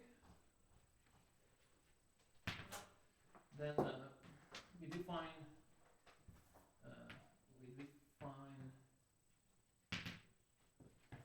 the Poisson bracket.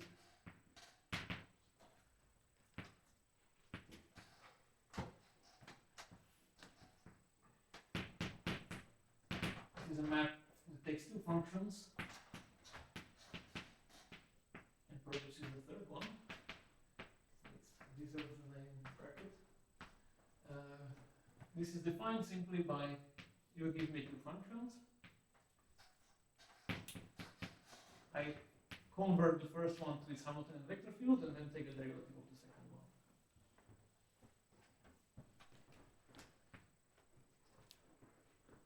So, okay, properties, or proposition, let's call it. Let's just say prop.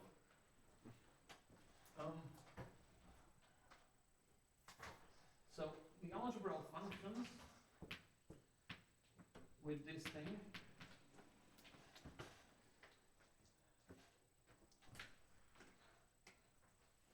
okay, this thing is the algebra.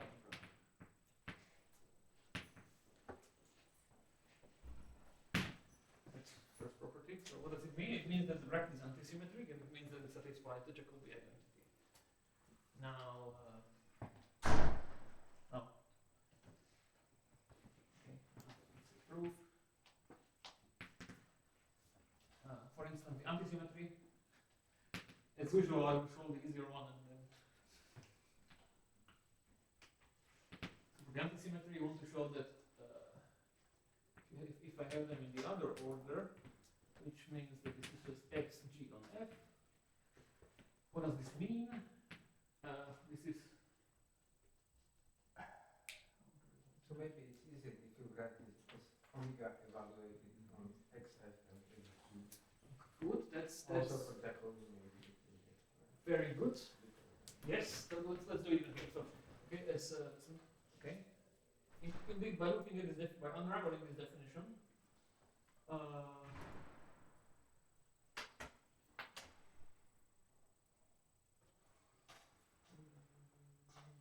Okay, so I want to. Oh gosh.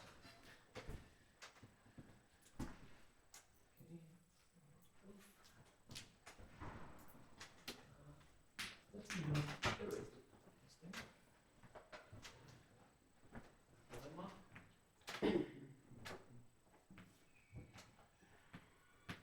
An alternative expression for this guy is this.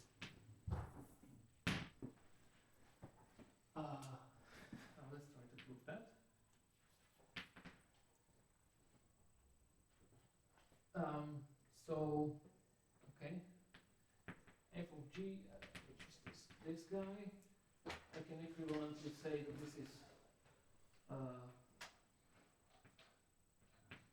think this is the same as taking dg, which is a one form, and then contracting it with x of f, which is a vector. Right? So now I use that thing above. So I replace dg by, or sorry, first I write this thing as this guy, which is the same thing, contraction of one form. Now I use the fact that I can rewrite dg as this. I use the Hamiltonian vector field definition. And right, and so what is this? I take omega, I insert xg into the first slot, and then I insert xf into the slot is remaining, and I have a minus. So this is the same as xf xg.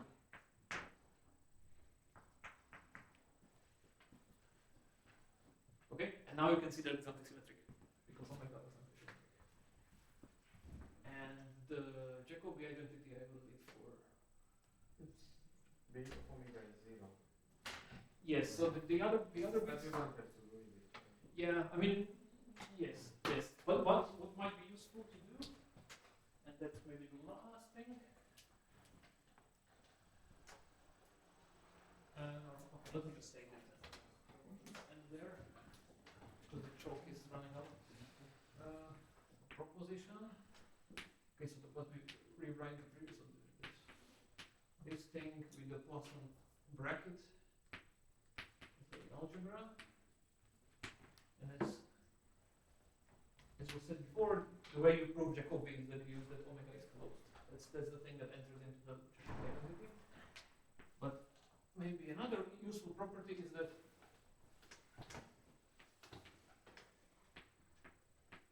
if you have two functions, sorry, two Hamiltonian functions and two Hamiltonian vector fields, which are vector fields, and you commute them, then this is again Hamiltonian, and the function for which this is Hamiltonian is simply the Poisson bracket.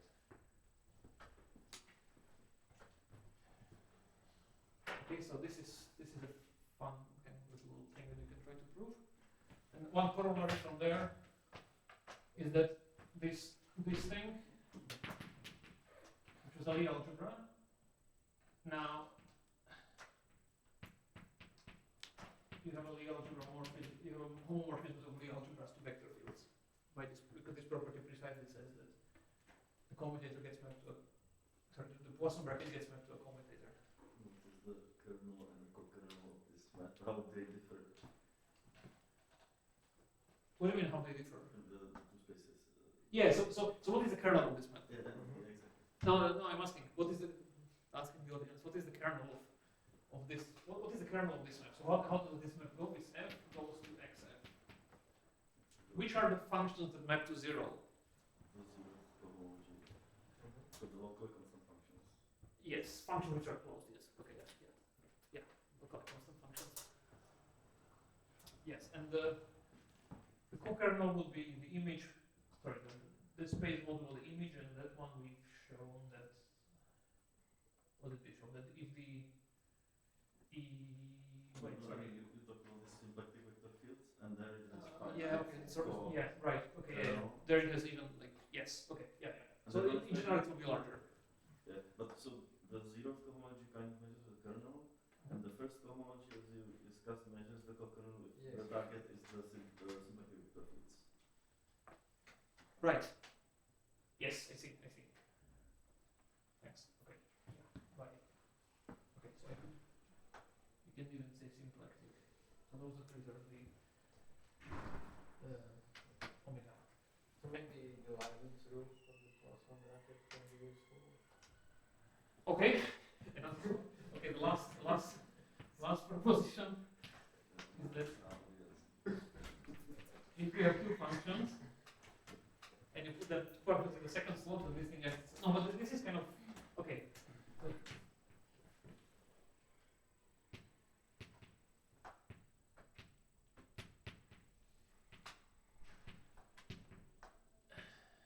This one, and the proof is simple. Sorry, the proof is that you just recall that this thing is just the vector field, Hamilton vector field acting on something. And Hamilton vector field does satisfy. Sorry, vector fields general when they act on function, they have derivative.